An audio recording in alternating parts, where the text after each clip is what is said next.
Iran बेशक अपनी ओर से युद्ध की तैयारियों को लेकर अलग अलग दावे करता हो, लेकिन हकीकत क्या है, अमेरिका ने खाड़ी में अपनी कैसी पकड़ मजबूत कर रखी है, ये आपको बड़ी स्क्रीन पर लिए चलते हैं और दिखाने की कोशिश करते हैं। देखिए, अब सबसे बड़ी इंपॉर्टेंट बात क्या है कि अमेरिका का मिडिल ईस्ट में सैन्य जमावड़े का अभी स्टेटस क्या है। हम आपको लगातार हर बार जब मिलते हैं तो बताते हैं कि इस समय क्या मौजूदा हालात है। सबसे पहला डेवलपमेंट, सबसे बड़ी चीज जो इस समय डेवलप हुई है वो है यूएसएस जॉर्ज डब्ल्यू बुश यानी एयरक्राफ्ट कैरियर, तीसरा एयरक्राफ्ट कैरियर जो इस इलाके में पहुंच चुका है, इंडियन ओशन के इस इलाके में मौजूद है और माना जा रहा है कि धीरे धीरे ये गल्फ ऑफ ओमान की तरफ बढ़ सकता है। यानी ब्लॉकेट में 2 एयरक्राफ्ट कैरियर यहां पर इस समय गल्फ ऑफ ओमान और इंडियन ओशन के आसपास के इलाकों में मौजूद है। पहला है जॉर्ज डब्ल्यू बुश जो अभी इंडियन ओशन में मौजूद है, उसके अलावा आप कह सकते हैं कि यहीं पर है अब्राहम लिंकन, एक और इसके अलावा कई ऐसे एयरक्राफ्ट कैरियर के अलावा कई डिस्ट्रॉयर्स यानी यूएसएस मैकफॉल, यूएसएस त्रिपोली और न्यू ऑर्लियांस भी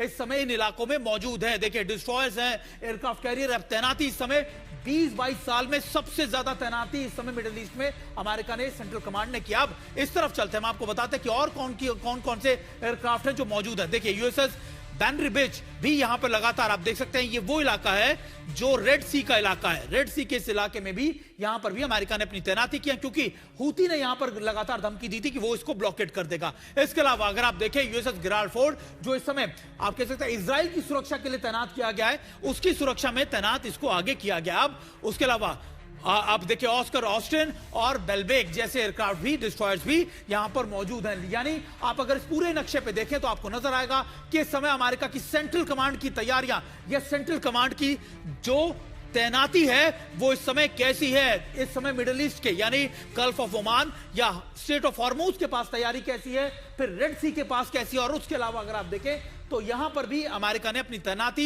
मिडिल ईस्ट में कैसी कर रखी है। यानी इस समय अमेरिका की जो तैनाती है पिछले 22 सालों में, 20 सालों में सबसे ज्यादा तैनाती इस समय की गई है और शायद यही वजह है कि माना जा रहा है कि देखिए अमेरिका किसी बड़े एक और नए जंग के आगाज की तैयारी में है। अब अमेरिका के 3 विशाल और विनाशकारी वॉरशिप अब ईरान की सरहदों पर घेरे हुए हैं और यूएसएस जॉर्ज डब्ल्यू बुश के आने के बाद अमेरिका की ताकत में कई गुना इजाफा हो चुका है। कैसे, आपको बताने की कोशिश करते हैं। फिर से आपको बड़ी स्क्रीन पर लिए चलते हैं, आपको बताते हैं कि आखिरकार बुश यूएसएस एयरक्राफ्ट कैरियर के आ जाने के बाद क्या इसकी क्षमताएं बढ़ी। देखिए, सबसे पहले अगर इसका वजन अगर आप देखें 10,200 टन से 10,400 टन का है।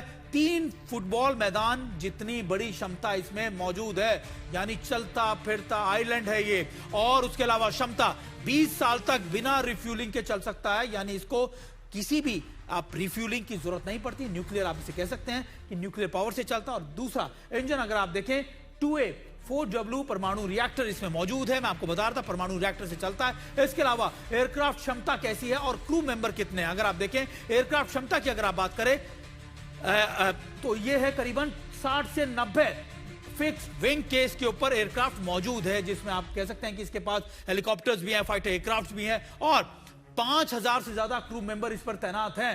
5,000 से ज्यादा इस पे लोग हमेशा काम करते हैं, जिसमें मरीन्स भी है। और देखिए कौन कौन से फाइटर एयरक्राफ्ट इस पे मौजूद है, ये भी आपको दिखाते हैं। F-18EF super hornet fighter jet जिसका इस्तेमाल अमेरिका अक्सर बड़े ऑपरेशंस में करता है। इसके अलावा EA-18G ये है क्राउलर इलेक्ट्रॉनिक वॉरफेयर, यानी इलेक्ट्रॉनिक वॉरफेयर के अंदर जैमर्स को जैम करना हो, रेडार्स को चकमा देना हो या फिर उनके सर्विलेंस को किस तरीके से बर्बाद करना हो, ये काम ये कर सकता है। छोटी नावों और ड्रोन हमलों में बचाव के लिए ये भी तैनात किया जा सकता है। इसके बाद छोटी नावों एंटीशिप मिसाइलों से भी बचाव करने में क्षमता, यानी जो डिस्ट्रॉयर्स डिप्लॉयड है इन एरियाज में उनको भी एक तरीके का सुरक्षा कवच ये प्रोवाइड कर सकता है। अब रफ्तार करीब 56 किलोमीटर प्रति घंटे की है। इसके अलावा अगर आप देखें एक दिन में 150 उड़ानों की क्षमता है, यानी जो इसका डॉक है, यानी जहां से डेक से ये लगातार उड़ानें भर सकते हैं फाइटर एयरक्राफ्ट, 150 से ज्यादा उड़ानें भरी जा सकती है इस एयरक्राफ्ट कैरियर से। इसकी क्षमता है, यानी 150 बड़े ऑपरेशन चलाने में सक्षम है। आप इसके अलावा एक और बात करते हैं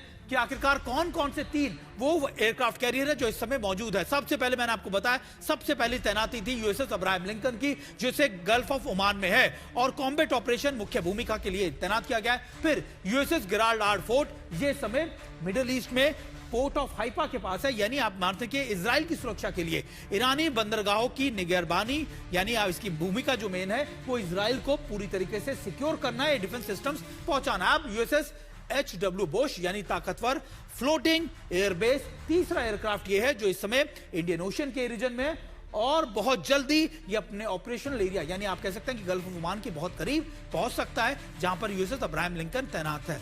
और अब आपको हमने लगातार ये सारी चीजें बताई, लेकिन हम हमारे खास मेहमानों का रुख भी करते हैं, खास मेहमानों का रुख करते हैं, उनसे जानने की कोशिश करते हैं कि आखिरकार ये बदलती हुई परिस्थितियां क्या अंदेशा देख रहे हैं। हमारे साथ संजय मेस्टन सर है। संजय मेस्टन सर, अभी हमने तमाम चीजें बताई कि देखिए ये तैनाती है, ये डिप्लॉयमेंट की गई है, लगातार डिप्लॉयमेंट की जा रही है। अमेरिका पूरी कोशिश कर रहा है कि इस इलाके में करीबन 20-22 साल में सबसे ज्यादा सैन्य जमावड़ा किया जाए।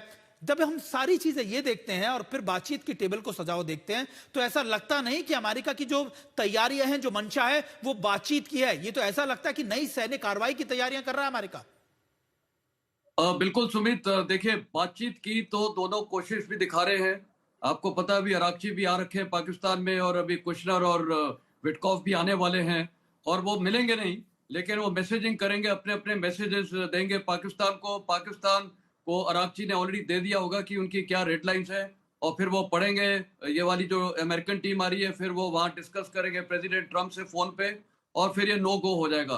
तो बातचीत का जहां तक मेरे को लगता है ये नो गो रहेगी, क्योंकि इस पे इतनी कॉम्प्लेक्सिटीज है और सबकी इतनी हार्ड लाइन्स हैं। क्या ईरान न्यूक्लियराइजेशन का वो डील मानेगा? बिल्कुल नहीं मानेगा। स्ट्रेट ऑफ हॉर्मुज़ क्या दोनों खोलेंगे? मेरे को नहीं लगता है। क्या प्रॉक्सीज को डिसआर्म किया जाएगा? वो बड़ा मुश्किल है। क्या ये अमेरिका इनके ऊपर सैंक्शंस उठा देगा? और अगर कुछ डॉटेड लाइन पे साइन भी होता है, मान लिया आज नहीं, आज से 2 हफ्ते के बाद भी या 3 हफ्ते के बाद, इसकी सिक्योरिटी गारंटी कौन लेगा? ये कब तक चलेगी?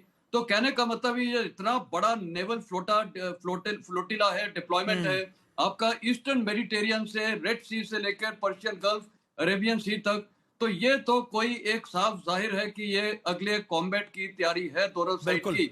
और ईरान ने भी बोला है कि हमारी मिसाइल क्षमता तो बिल्कुल पूरी है। तो कहने का मतलब है ये एक कॉम्बैट स्टेज की या लड़ाई की स्टेज पे, लेकिन ये हाँ, लड़ाई कहाँ पर होगी?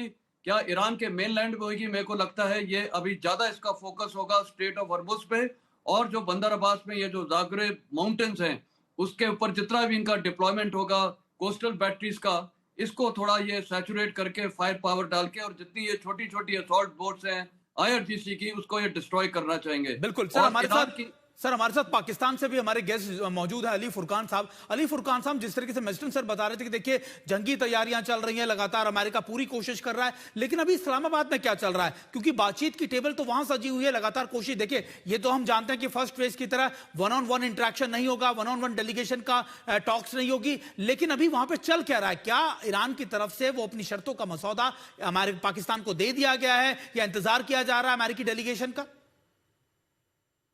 जी बिल्कुल, ये direct face to face talks नहीं होंगी, लेकिन इनडायरेक्ट टॉक्स जो है वो चल रही हैं।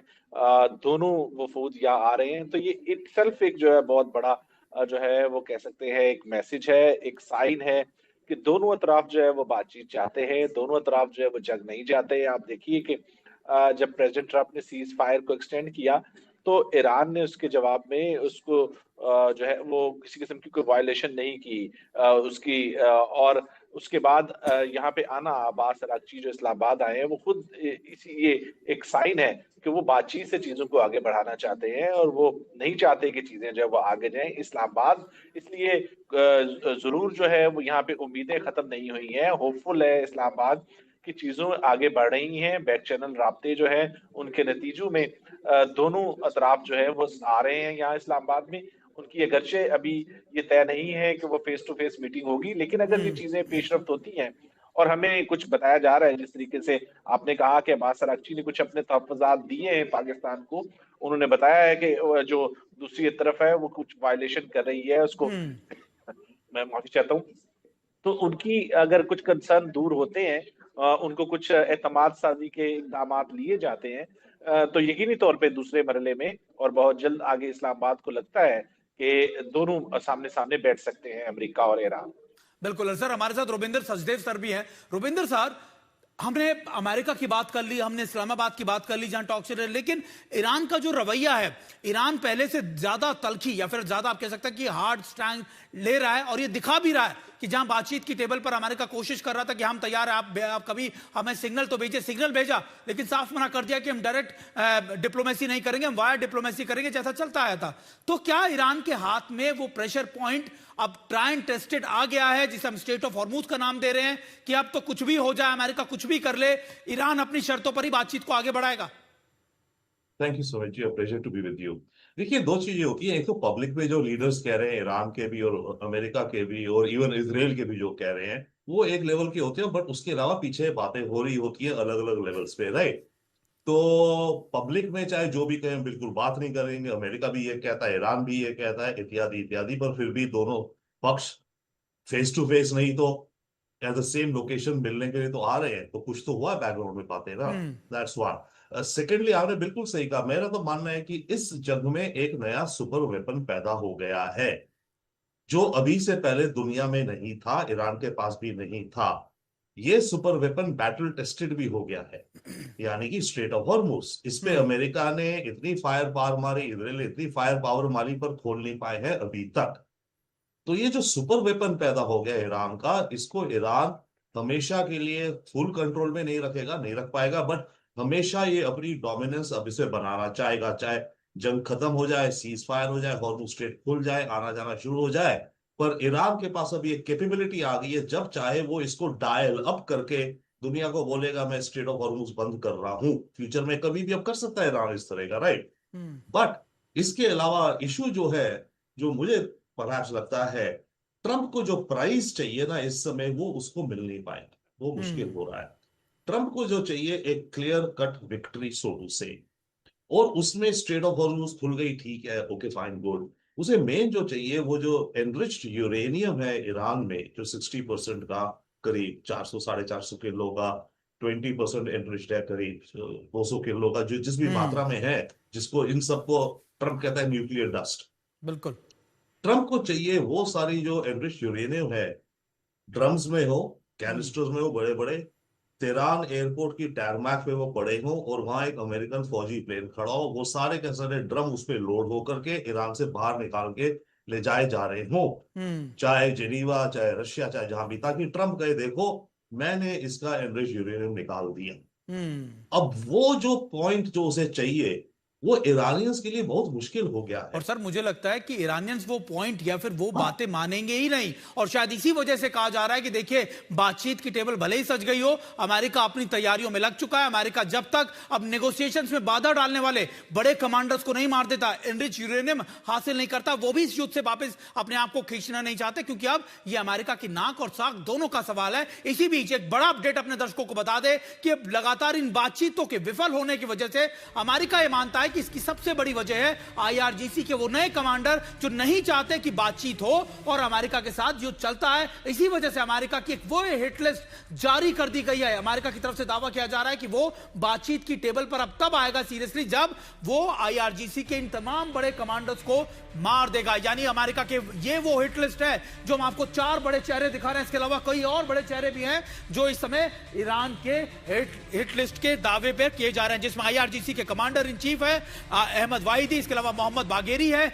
मोहसिन रेजाई है और इस्माइल कानी। यानी ये तमाम बड़े चेहरे इस समय अमेरिका के रडार पर हैं, जिनको कोशिश की जाएगी कि देखिए जल्दी से जल्दी अगर बातचीत करनी है तो पहले इनको मार दिया जाए।